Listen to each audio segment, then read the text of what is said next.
Did you know that Khabib Nurmagomedov's legendary 29-0 career could have looked completely different? In only his second UFC fight, he faced Gleison Tibau, and the judges awarded him a clean sweep, 39-27 across the board. But here's the twist. Nearly every single media outlet watching it scored it 30-27 the other way for Tibau. Khabib attempted 13 takedowns and landed 0, while Tibau stuffed all and countered with sharper strikes. By the numbers, by the optics, and by the media consensus, Khabib lost. One set of scorecards changed the way history remembers him, and that's got me thinking, how many other times have judges completely flipped reality inside the octagon? How many fighters had their careers altered by wrong scorecards? Today we're diving into 11 of the worst judging decisions in UFC history. Khabib Nurmagomedov versus Gleison Tibau.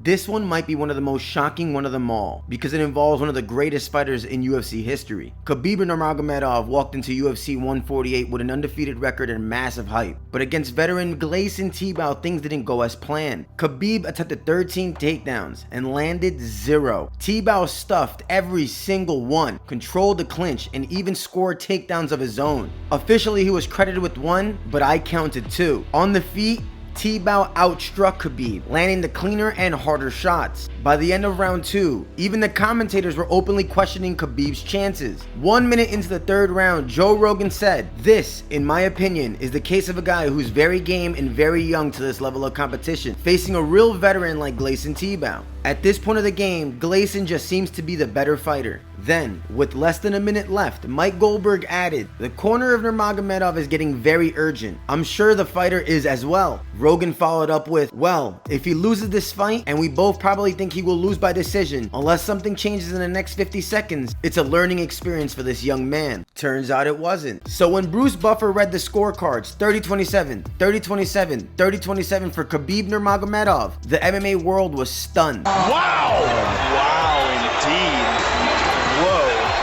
Media outlets were unanimous. 12 out of 12 scored the fight for Tibau. The stats backed it up too. Tibau outlanded him in strikes, defended all 13 takedowns, and dictated this fight. Yet, history recorded it as another win for Khabib. The impact of that decision is impossible to overstate. His record remained perfect, and the legend of 29-0 was born. Sean O'Malley versus Petr Yan. This fight might be the most career-altering robbery of the modern era. At UFC 280, Sugar Sean O'Malley, who up until then had only fought names like Eddie Wineland, Thomas Almeida, Chris Moutinho, Raulian Paiva, and a no contest with Pedro Munhoz against former bantamweight champion Petr Yan. It was a massive leap in competition, but the UFC clearly wanted O'Malley to be their star. Petr Yan wasn't just a former champion. He was on a 10-fight winning streak before the Aljamain fight, including 6 straight wins in the UFC. He had knocked out Douglas Silva de Andrade, Uriah Faber, and Jose Aldo, stopping him to claim the vacant title. He looked unstoppable, a calculated striker with pressure and power, and was widely considered one of the best pound-for-pound fighters in the world. Then everything unraveled. Yan lost his belt with the infamous illegal knee on Sterling. He came back to beat Cory Sanhagen in a classic, but lost the rematch to Sterling. Control told a different story. He scored 6 takedowns on 13 attempts, logged near O'Malley in total strikes, 97-84. On Verdict MMA, the live fan scoring app, Yan swept all 3 rounds, and on MMA Decisions, 25 of 26 media outlets scored the fight for Yan. Even the of this one controversial win leapfrogged into a title shot against Sterling. He knocked him out, claimed the belt, and defended it against Marlon Chito Vera, cementing himself as a superstar and one of the faces of the UFC. Yan, on the other hand, never recovered. After the O'Malley loss, he fought Merab Dvalishvili and was dominated for 5 rounds. That left him 1-4 in his last 5 fights. A shocking fall for a man who had not long ago looked like the future of the bantamweight division. Jon Jones versus Dominick Reyes. When people talk about the greatest robberies in UFC history, Jon Jones versus Dominick Reyes is always near the top. At UFC 247, Jones was defending his light heavyweight title, already considered by many the greatest fighter ever. But against the undefeated challenger Dominick Reyes, he came closer than ever to losing his belt. Reyes came out on fire. In the first 3 rounds, he pressured Jones with his footwork, landed hard left hands, chopped the legs, and mixed in body shots. Stylistically, Reyes outlanded Jones in every one of the first 3 rounds. In total, Reyes landed 119 significant strikes to Jones' 107. Jones had some success with his kicks and forward pressure, but the cleaner, more damaging shots were all Reyes. On Verdict MMA, fans scored the fight 48-47 Reyes. On MMA decisions, 14 out of 21 media outlets had it for Reyes, most giving him the first 3 rounds. Even UFC commentary cage side leaned towards Reyes being up 3-0 heading into round 4. But when Buffer read the cards, 48-47, 48-47, and 49-46 Jones, absolutely everybody was stunned. The 49-46 card in particular felt egregious. Many thought Reyes had done enough to win the belt. Instead, Jones walked away with yet another defense. And here's where the impact really sinks in. This wasn't just any title fight. It was Jones' third and final defense of the light heavyweight belt. Had Reyes been awarded the decision, he would have been the champion at 12-0, carrying the torch into a brand new era. Just imagine how different the division could have looked. Instead, Jones left with his belt intact and never ever defended it again. After UFC 247, Jones vacated the title, took a 3-year hiatus, and eventually returned at heavyweight. He beat Cyril Gane in 124 seconds to win the belt, and later defended it against the 41-year-old Stipe Miocic. But because Jones arguably lost to Reyes, never ran that rematch,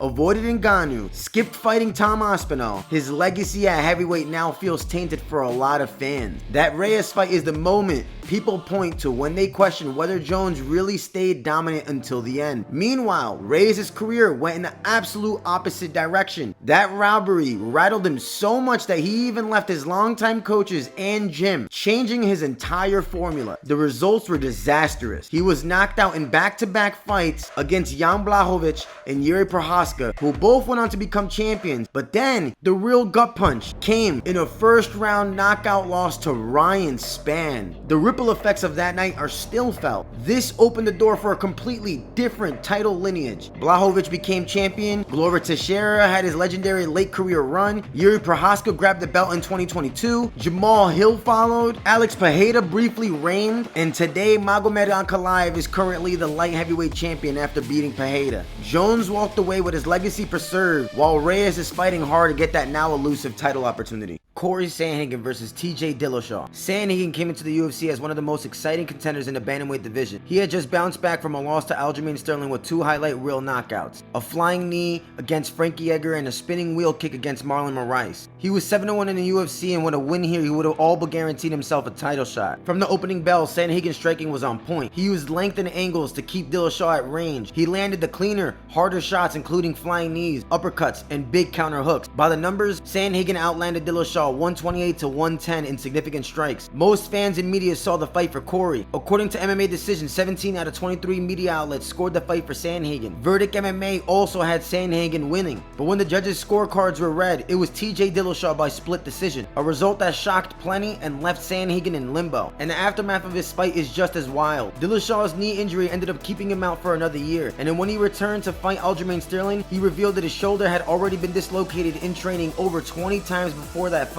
He did not belong in that cage, and after this fight, he eventually retired. Meanwhile, Sanhagen was left in a brutal spot. Because Dillashaw won, he got back in line for another title shot, while Cory was now on a 2-fight skid. Even though most of the MMA world thought he deserved the nod, that loss put him in the exact same place as Petr Yan, who we mentioned earlier. Both guys were elite, both lost razor-close decisions, and both had to work their way back into contention. And here's the irony. It's now 2025, and the things have flipped. Yan is now fighting for his chance in Cory Sanhagen. After years, he's finally earned his long-awaited shot against Merab Dvalishvili. Some avoid to use the word robbery because it was such an epic fight, but it completely altered the bantamweight timeline. If Sanhagen gets that win, maybe he's the one fighting Sterling for that belt, not Yan or TJ. Instead, the judges handed it to Dillashaw, and Cory had to wait 4 years to finally get another opportunity. Robbie Lawler versus Carlos Condit. This fight is remembered as one of the greatest title fights in UFC history. Robbie Lawler entered UFC 195 as a reigning welterweight champion, fresh off of the legendary Fight of the Year war with Rory McDonald. Known for his savage pace and brutal power, Lawler had reinvented himself late in his career, becoming champion after years of up and downs. Across from him was Carlos Condit, the natural-born killer, a fan-favorite striker with endless cardio and creativity. Condit was coming over off of a big win over Thiago Alves and was chasing the one thing missing from his resume, an undisputed UFC belt. From the opening round, Condit's volume was a story. He peppered Lawler with jabs, kicks, and combinations. By the numbers, Condit landed 176 significant strikes to Lawler's 92, nearly double. Condit controlled range, mixed in with level, and outworked Lawler in 4 out of the 5 rounds. But Lawler did have the bigger moments. Every time he landed clean, the entire arena felt it. His shots were explosive, rocking Condit in key exchanges, most notably in round 2 and round 5. Lawler hurt Condit badly, unleashing furious flurries against the fence, and that had the crowd on its feet. The 5th round in particular is one of the wildest in UFC Championship history. Both men were exhausted, stood toe-to-toe in the center, and traded bombs for the last minute. When the final horn sounded, almost everyone thought Condit had done enough on volume and control. Media outlets overwhelmingly agreed. According to MMA Decisions, 15 out of 22 media scores had it for Condit, most of them 48-47. The verdict app also leaned Condit, with fans giving him rounds 1, 3, and 4, but the judges saw it differently. The official scorecards were 48-47 Lawler, 48-47 Condit, 48-47 Lawler, giving the split decision win to Robbie Lawler. The impact was massive. Carlos Condit was robbed of what should have been his crowning moment. That was his last real chance at undisputed UFC gold. After this fight, he went just 2-8, never getting close to another title shot. His career arc changed forever that night. Lawler defended his belt for the 2nd time, but he would lose it in the very next fight to Tyrone Woodley in just over 2 minutes. The Condit War may have been his last great performance at the championship level. The division itself was reshaped. If Condit had been awarded this fight, he would have been the man fighting Woodley later that year. Who knows how different that would have gone and how it would have altered the title lineage. This fight also added fuel to the fire in the debate about judging criteria. Should volume and consistency outweigh big moments and power shots? Condit clearly outlanded Lawler by a wide margin, but Lawler's dramatic flurries left a lasting impression on the judges. In the end, UFC 195 gave us one of the greatest title fights ever, but it also gave us one of the most painful what if in Carlos Condit. And that wraps up part 1 of the most impactful robberies in UFC history. These 5 fights didn't just stir up controversy. They completely altered careers, changed title pictures, and reshaped division. But honestly, we've only scratched the surface. This video took me way longer than I expected it to, so there are still plenty more robberies that deserve the spotlight. And some of them might even be bigger than the ones that we covered today. So let me know in the comments, which robbery do you think had the biggest impact? And which one should I cover in part 2? If you enjoyed this breakdown, make sure to hit that like below. If you enjoyed this breakdown, make sure to hit that like button,